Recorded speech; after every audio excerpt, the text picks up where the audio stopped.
Hello there friends and welcome back to the channel.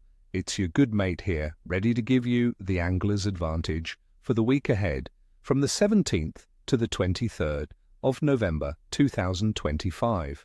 Now I've been poring over the charts and let me tell you, this is not just any old week. This is a week of two distinct halves, a real game of patience and strategy. We're looking at a brutal, frosty, cold snap midweek, crashing right into a mild, wet and potentially fantastic weekend for fishing. Why will it be so special? Well, a certain celestial event is happening right in the middle of it all, and it could just flick a switch for the biggest predators in your lake. Stick with me, because I'm going to break down exactly where to go and what to throw to make this week a memorable one. Let's dive into our main targets for this chilly period. First up, the undisputed king of winter, the pike. With the water temperature dropping, these predators are going to be moving into their cold weather haunts. Forget the shallow, weedy bays of summer. You need to be looking for features in deeper water. Think submerged river channels, the base of steep drop-offs, and any snaggy structure in 8 to 15 feet of water.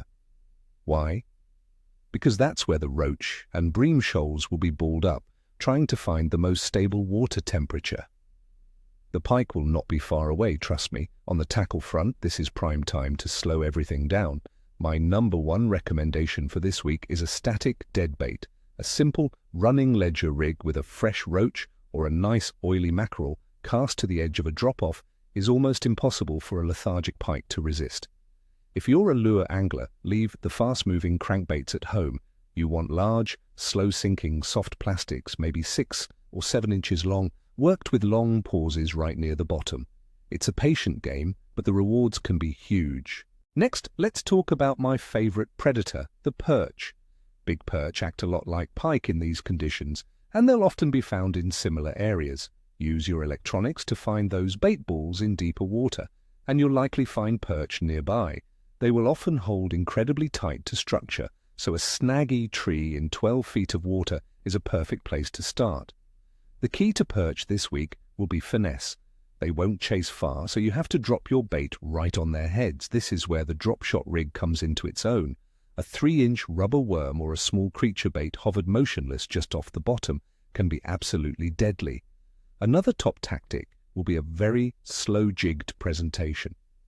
A small shad on a light jig head with tiny little hops and long pauses can trigger a bite from a perch that is otherwise unwilling to feed. Natural colors like green pumpkin or silver to imitate a small roach will be your best bet. For you coarse anglers, don't despair. Big roach and chub are still very much on the cards, but you'll need to adapt your approach. These fish will be shoaled up tight, seeking refuge from the cold and the flow. On rivers, look for the deeper, slower-moving glides, especially on the inside of bends. On still waters, they'll be in the deepest, often silty, areas of the lake. The golden rule is to scale everything down and feed sparingly. A small cage feeder with a bit of liquidized bread and a few maggots is all you need. On the hook, a single maggot or a tiny piece of bread punch will outfish bigger baits. For the chub, especially on the rivers, a classic chunk of bread flake or a smelly piece of cheese paste fished in a deeper hole can be a winner. It's all about finding those shoals and not spooking them with too much bait. Now let's break down the conditions that are driving our tactics. The weather this week is the big story. We are starting cold and getting colder. The beginning of the week sees temperatures hovering between 2 and 8 degrees Celsius, but by midweek we're looking at daytime highs barely getting above 0, with overnight frosts down to -3 or even -4 degrees. This will be a huge shock to the system for the fish. Then as we head into the weekend, a low-pressure system moves in, bringing milder air, cloud cover, and rain, with temperatures climbing back up towards 10 or 11 degrees. This change is crucial. That initial cold snap will make the fishing very tough, but the arrival of the mild, wet weather on Friday and Saturday is a massive trigger for fish to feed. The water temperature is, of course, following suit. It's already cold, probably sitting around 7 or 8 degrees, but that midweek frost will see it plummet further. This drop in temperature slows the fish's metabolism right down. They need to conserve energy, which is why they won't chase baits and will seek out deeper, more thermally stable water. Your presentation must be slow and deliberate to give them a reason to eat. And here's the special ingredient for the week: the moon phase. On Thursday the 20th, we have a new moon. The nights surrounding the new moon are the darkest of the month. According to fishing folklore, and in my own experience, these dark nights can give predators the confidence to go on the hunt, especially around dusk and dawn. So even though Thursday will be cold, that new moon could create a small but significant feeding window. Overall, the fish are in their late autumn, pre-winter feeding mode. They want to pack on weight, but the cold water is making them sluggish.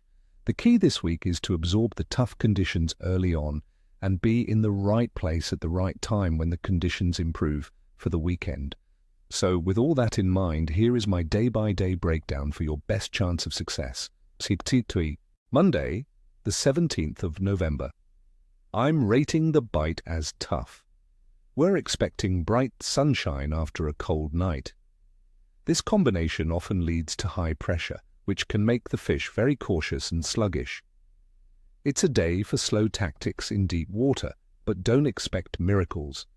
Tuesday, the 18th of November. The bite will be very tough. A mix of rain and perhaps even snow is forecast, making for unsettled conditions. The fish will have their heads down and are likely to have a classic case of lockjaw. Honestly, this is a good day to organize your tackle box and plan for the weekend. Wednesday, the 19th of November.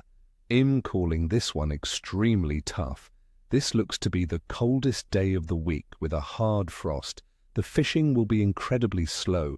If you must go, focus on the last hour of daylight in a deep spot, but be prepared for a blank.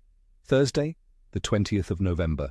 My rating is average, with potential. It's still very cold, but the new moon is our wild card.